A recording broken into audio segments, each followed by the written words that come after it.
స్వామీజీ అంటే ప్రకృతి పరంగానే ఇంత బీభత్సంగా ఉండబోతుందంటే, సినిమా పరంగా, రాజకీయాల పరంగా ఎలాంటి పెను మార్పులు చూడగలం? సో, సినిమా, రాజకీయాల పరంగా అంటే ఇక్కడ బేసిక్‌గా తీసుకోవాల్సింది ఏందంటే కొన్ని రాశులను తీసుకోవాలి. ఓహ్! అంటే అందరికీ ఎఫెక్ట్ అవ్వదు. ఇప్పుడు షష్టగ్రహ కూటమి మీనరాశిలో ఏర్పడుతోంది. సో, హ్మ్. మీనరాశి నుండి తీసుకుంటే మామూలుగా మనం ఏం చేస్తామంటే 4, 6, 8, 12, 1 వీళ్ళు మాత్రం బాగా ఎక్కువగా సఫర్ అయ్యే అవకాశం ఉంది. ఓహ్! వీళ్ళతో పాటు ఈ సంవత్సరం కర్కాటక రాశి వారికి మరీ ముఖ్యంగా వ్యయంలోకి గురువు వస్తున్నాడు కాబట్టి వారి లగ్న కుండలిలో గురువు గనక బాగా లేకపోతే వాళ్ళకు కూడా ఎఫెక్ట్ అయ్యే అవకాశం ఉంది.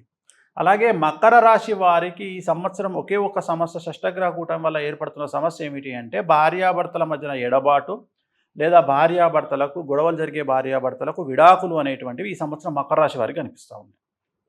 అది కాకుండా సినిమా ఇండస్ట్రీకి సంబంధించి లేదా రాజకీయాలకు సంబంధించి ఏంటంటే ఈ తెలుగు రాజకీయాలు, తెలుగు చిత్ర పరిశ్రమ ఈ రెండూ కూడా మీనరాశికి, తులారాశికి సంబంధించినటువంటివి. సో, ఇప్పుడు షష్టగ్రహ కూటమి ఏర్పడేది మీనరాశిలో, అంటే తెలుగు రాజకీయాల్లో. సో, తెలుగు రాజకీయాల్లోనే మీనరాశిలో ఈసారి షష్టగ్రహ కూటమి ఏర్పడుతోంది. అలాగే తెలుగు చిత్ర పరిశ్రమ అంటే తులారాశి.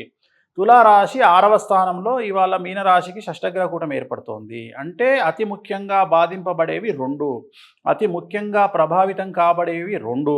ఒకటి చిత్ర పరిశ్రమ తెలుగు, 2 రాజకీయాలు తెలుగు. సో, ఖచ్చితంగా 2 తెలుగు రాష్ట్రాలలో పెను సంచలనాలను మనం 2025 మార్చి 30వ తారీఖు అంటే విశ్వావసునామ సంవత్సరము నుండి ప్రారంభం కాబోతున్నటువంటి కొత్త సంవత్సరములో మనం పెను సంచలనాలను సినిమా ఇండస్ట్రీ పరంగా, రాజకీయం పరంగా చూడబోతా ఉన్నాము. సో, మరీ ముఖ్యంగా తులారాశికి సంబంధించినటువంటి ఒక హీరోయిన్, ఒక హీరోకు సంబంధించిన ఆరోగ్యపరమైనటువంటి సమస్యలు తెలుగు ఇండస్ట్రీని షేక్ చేసేటువంటి అవకాశం ఉన్నాయి. సో, మొత్తం ప్రపంచమంతా కూడా, భారతదేశం అంతా కూడా తెలుగు చిత్ర పరిశ్రమ వైపు చూడాల్సినటువంటి పరిస్థితి, ఒక ప్యానిక్ సిచ్యువేషను, ఒక సంచలనాత్మకమైనటువంటి సిచ్యువేషను 2025లో మనం చూడబోతా ఉన్నాము. నేను ఆల్రెడీ 8 నెలల కింద చెప్పాను తెలుగు చిత్ర పరిశ్రమ గింగిరాలు తిరుగుతుంది అని.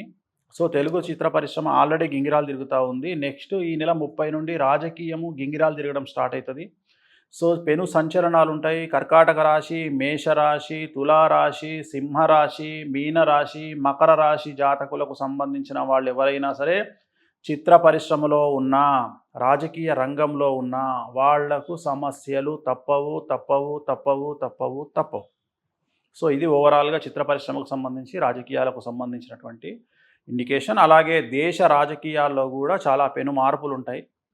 సో, జాతకాలని నమ్మేవాళ్లకు, పంచాంగాలని నమ్మేవాళ్లకు నేను చెప్పేటువంటి ఒకే ఒక నియమం ఏమిటంటే దయచేసి రాజకీయ నాయకులు ఎవరు పార్టీలు మారకండి.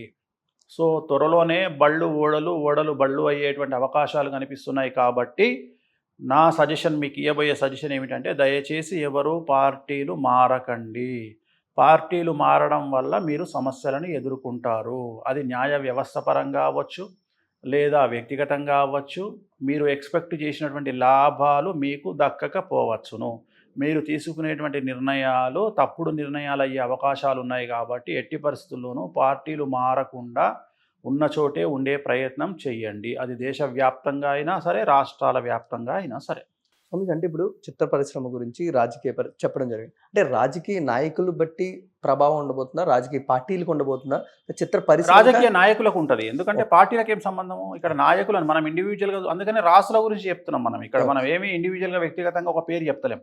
ఇప్పుడు ఇక్కడ హీరోయిన్లైనా, పనిచేసే మీడియా వాళ్ళైనా, లేదంటే యాంకర్లైనా, లేదంటే సెలబ్రిటీలైనా మనం ఏం చెప్తున్నాం అంటే ఈ రాసుల్లో ఉండే వాళ్ళకు సమస్యలు అని చెప్తున్నాం.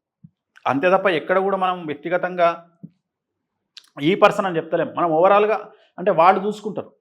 ఇప్పుడు ఆ రాశి వాళ్ళు చూసుకుంటారు. ఇప్పుడు రాశి ఫలాలు ఎలాగైతే చెప్తున్నామో మనం చెప్పబోయేది కూడా పలానా రాశిలో ఉండే వాళ్లకు సమస్యలు అంటే వాళ్ళు చూసుకుంటారు. ఇప్పుడు మనం అందుకనే ఏం చెప్తున్నాం, మేషరాశి, కర్కాటక రాశి, సింహరాశి, తులారాశి, ధనుస్సు రాశి, మీనరాశి వాళ్లకు రాజకీయ నాయకులైనా, సినిమా వాళ్ళైనా, సోషల్ మీడియా వాళ్ళైనా, మీడియా వాళ్ళైనా వీళ్ళందరిలో అందరికీ సమస్యలు వచ్చేటువంటి అవకాశం ఉంది అని మనం చెప్తా ఉన్నాం.